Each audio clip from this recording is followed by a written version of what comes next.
Hello students, कैसे हो आप सभी लोग। स्वागत है आप सभी का बायो स्टडीज यूट्यूब चैनल के ऊपर। आज के इस वीडियो में हम देखेंगे क्लास 12 बायोलॉजी के इंपॉर्टेंट चैप्टर्स। जी हाँ, इंपॉर्टेंट चैप्टर्स सर। तो चलो without wasting your time let's start the video. देखो, सबसे पहला तो चैप्टर नंबर फर्स्ट। टोटल आपको कितने चैप्टर है क्लास 12 बायोलॉजी के अंदर? सर आपको ना 15 चैप्टर है सर पढ़ने के लिए पूरा।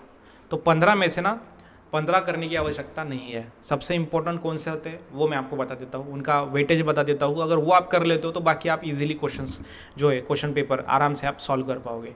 तो सबसे पहला तो चैप्टर नंबर फर्स्ट जिसका नाम है reproduction in lower and higher plants. तो शॉर्ट में लिख देते हैं रिप्रोडक्शन इन प्लांट्स।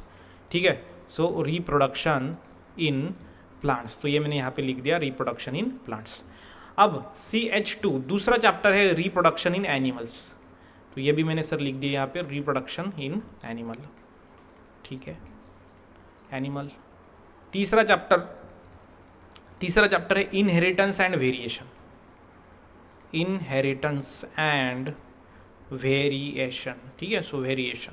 सो ये हो गया तीसरा चैप्टर। अब ये तीनों भी चैप्टर जो है वो आपको अच्छे से ध्यान में रखने हैं, जो कि आपको ये 6 मार्क्स देगा, ये 6 मार्क्स देगा, तीसरा वाला 4 मार्क देगा, ओके, चौथा वाला 4 मार्क, 4-5 मार्क। सो ऑप्शन के साथ आपको ये ज़्यादा ही है वेटेज। ठीक है ना, मैं आपको बता रहा हूँ, डोंट वरी, सिर्फ आपको फोकस करना है। देखो, पहला, दूसरा, तीसरा, उसके बाद सर चौथा चैप्टर आपको कर लेना है, जो कि है molecular basis of inheritance. Molecular basis of inheritance, तो ये हो गया सर चौथा चैप्टर, ये आपको करना है। पांचवा करने की कोई आवश्यकता नहीं है, छठा करना नहीं है, सातवां भी नहीं करना है। उसके बाद डायरेक्टली 8वां चैप्टर करना है आपको, जिसका नाम है रेस्पिरेशन एंड सर्कुलेशन। अब ये रेस्पिरेशन एंड सर्कुलेशन 10 मार्क देता है ऑप्शन के साथ। ठीक है, तो ध्यान में रखना, बहुत इंपॉर्टेंट है। सो ये हो गया सर 8वां नंबर का कर लेते हैं। उसके बाद 9वें नंबर का करना है आपको control and coordination. Control and coordination, so sir ये भी हम जो चैप्टर है ना कर लेंगे।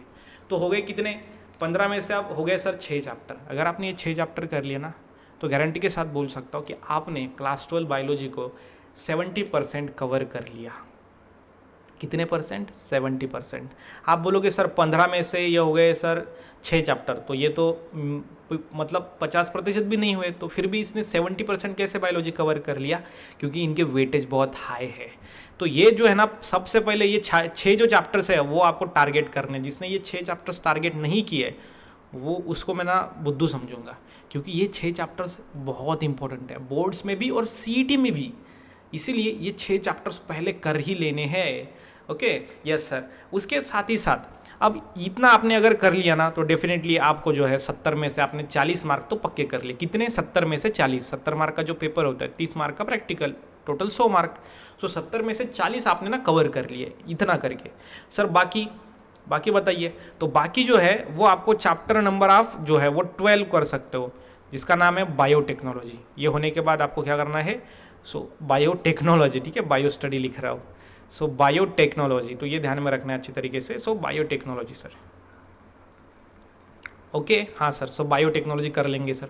आगे बायोटेक्नोलॉजी होने के बाद ये थोड़ा सा कैसा है, इंपॉर्टेंट चैप्टर है CET में भी और बोर्ड में भी। उसके बाद आपको चैप्टर नंबर ना 13 और 14 एंड 15, ये चैप्टर्स ऐसे है, ये तीनों चैप्टर्स ना आप एक दिन में कर सकते हो। 7-8 घंटे अगर आपने दिए ना, तो ये तीनों भी चैप्टर्स आप एक ही दिन में कर सकते हो। और ये जो चैप्टर है वो आपको 4-4 मार्क लेके देंगे, तो ये हो गए सर 12 मार्क के चैप्टर लास्ट के। ठीक है, सो 4 मार्क्स आपको ये देने वाले हैं। तो पहले 6 चैप्टर्स कर लेने हैं। ये ना एक दिन का ही काम है, वन डे शो है ये।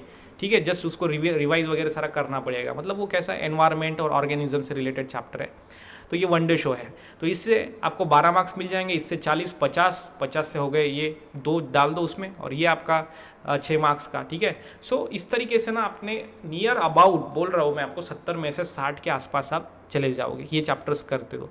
तो हमने कौन से चैप्टर अवॉइड किए? 5, 6, 7 हमने अवॉइड कर दिया, 10 अवॉइड कर दिया और 11 अवॉइड कर दिया।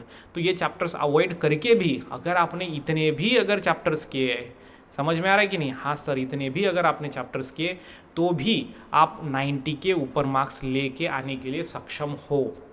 और क्यों सर?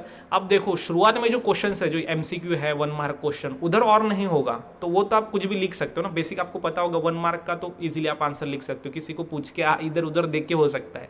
और जो बड़े बड़े क्वेश्चन है उसमें तो ऑप्शन मिलेंगे ना, और में रहेंगे क्वेश्चन, और 4 में से 2, ठीक है। उसके बाद मतलब और में है, और में होने के कारण आप जो चैप्टर 6 पे सवाल आएगा, ठीक है, जो चैप्टर 5 पे सवाल आएगा, चैप्टर 6 उसको हम रिप्लेस कर देंगे ना दूसरे के साथ, क्योंकि और में क्वेश्चंस होते हैं। तो इसके कारण इसको अगर नहीं भी किया आपने तो भी आपका हो जाएगा। तो ये मेरी आपसे क्या है स्ट्रैटेजी है कि आपने ये बीच वाले जो चैप्टर्स है वो अगर जो रेड कलर में मैंने बनाए हैं वो आप अगर स्किप भी करोगे तो भी चलेगा। ये स्ट्रैटेजी है, ये इंपॉर्टेंट चैप्टर्स हैं। चैप्टर 5 है आपका origin and evolution of life, chapter 6 plant water relation, chapter 7 है plant growth and mineral nutrition, chapter 10 human health and disease and chapter 11 enhancement in food production. तो इस तरीके से आप कर सकते हो। आई होप कि आपको समझ में आया होगा बायोलॉजी में क्या इंपॉर्टेंट है और क्या नहीं है। जैसे कि साथ ही साथ मिलते हैं नेक्स्ट वीडियो में, तब तक के लिए stay happy, stay motivate. Thank you so much.